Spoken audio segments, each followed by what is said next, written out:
With version 6.2's banner, Varesa is finally getting her rerun in the second patch alongside broken units like Xilonen, so it's time we analyze her actual value. Starting with her kit, Varesa is a main on-field DPS who deals most of her damage using plunge attacks. Her kit can look a little complex, but she's not that hard to play in practice. You generally start with her elemental skill, which dashes you forward, then press normal attack to plunge. After the first plunge, you enter the enhanced state, and you tap skill again to consume all the points, then normal attack to perform her enhanced skill, followed by her mini burst. Yes, she has 2 bursts, but you always prefer her mini burst as the main burst is just trash. Keep in mind, you get an enhanced skill every time after a normal skill plunge. We will get into her different rotations in the team section, as her normal rotation is very short, around 8 seconds, which means you cannot really swap in and out too much because of the longer cooldowns of general supports. Talking about Varesa's damage, her damage comes from her burst and normal attacks, so you should always prioritize those talents. Some important points: whenever you enter her enhanced state, she gains additional interruption resistance, which makes her gameplay feel much smoother, as you cannot be knocked back by normal enemies.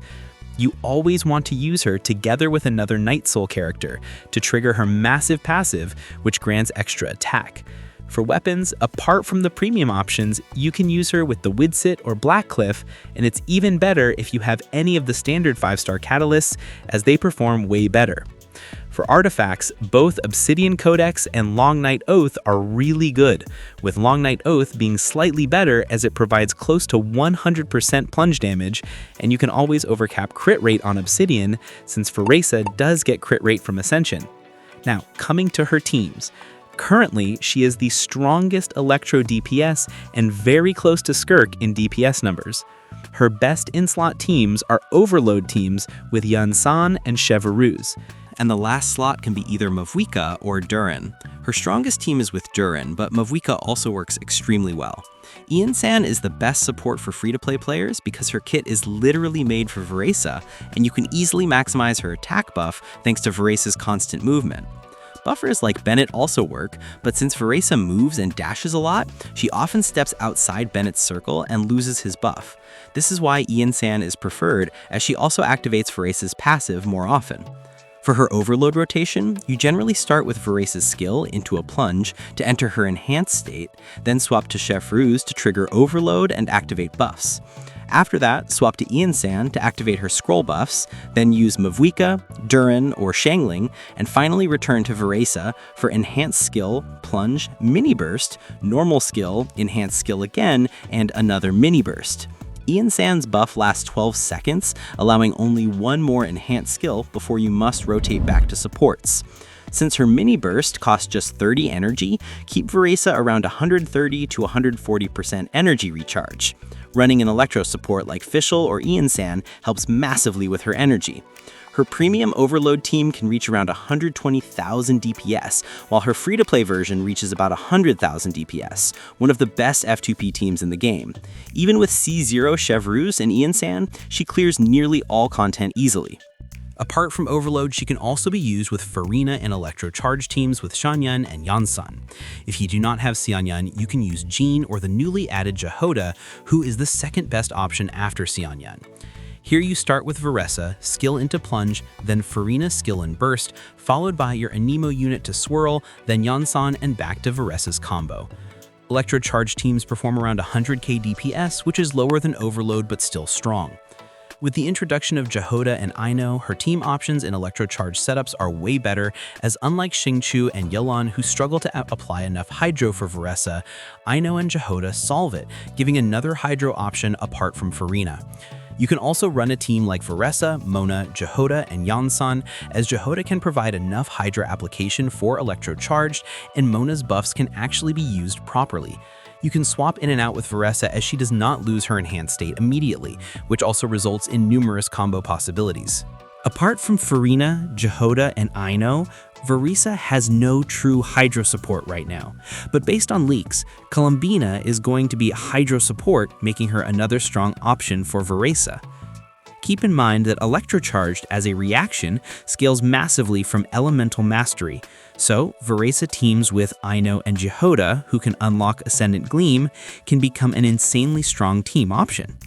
You can also swap Aino with Columbina in the future and even add Ineffa instead of Jahoda for more damage and lunar charge, which will also be buffed by Columbina. If you're still confused whether to pull for Varesa or wait for Flins, we already made a full video on this, so check it out. Now coming to the actual pull value, version 6.3 is looking massive with releases like Columbina, the White Adeptus, who will be another DPS, and reruns like Skirk, Escoffier, and Mavuika. So is it the right time to invest in Varesa? As said earlier, the upcoming patches will be packed with lunar reactions. If you already have Ineffa, then Varesa looks like a must skip. But if you do not have Flins and you need an Electro DPS, she is currently the best Electro DPS in the game. And even though Flins gets better with Columbina, Varesa will also get a slight buff because she can trigger lunar reaction with Ineffa. Even if you do not have Ineffa, electro-charged scales extremely well from Elemental Mastery, and Varesa can use the new Silken Moon set in the team. But being honest, Flins looks like better long-term value for the future, especially in Nodcry. She will be as good as Varesa, if not better, because of the massive buff that Columbina will provide to her teams. But keep in mind, currently the difference is around 10,000 DPS, which is a significant gap thanks to Durin, who gives an insane buff to overload teams. If you want to invest in Varesa, it is highly recommended to pair her with either Durin or Mavuika, as both offer a massive upgrade compared to her free-to-play team. Also keep in mind that Varesa, unlike Flins, can work in multiple teams, such as aggravate setups, although the damage is lower, not because Varesa is bad, but because the reaction aggravate itself is extremely weak. For new players, Varesa provides multiple team archetypes, whereas Flins is restricted to lunar charge teams. Talking about real value, looking at future banners, it is recommended to skip her if you do not have enough Primogems for Columbina, as she should be your top priority. And if you want to play more Hexen Circle units, Durin becomes another must-pull, followed by Varka in version 6.4. So even though Varesa is one of the strongest and most flexible units, she might not be a must-pull when looking strictly at meta. And I will add this at the end. Genshin Impact is a game, and gameplay enjoyment matters a lot.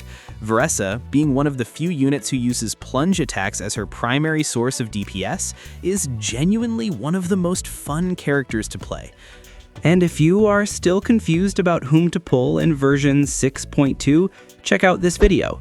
I hope this helped you decide the best choice for your account. Till then,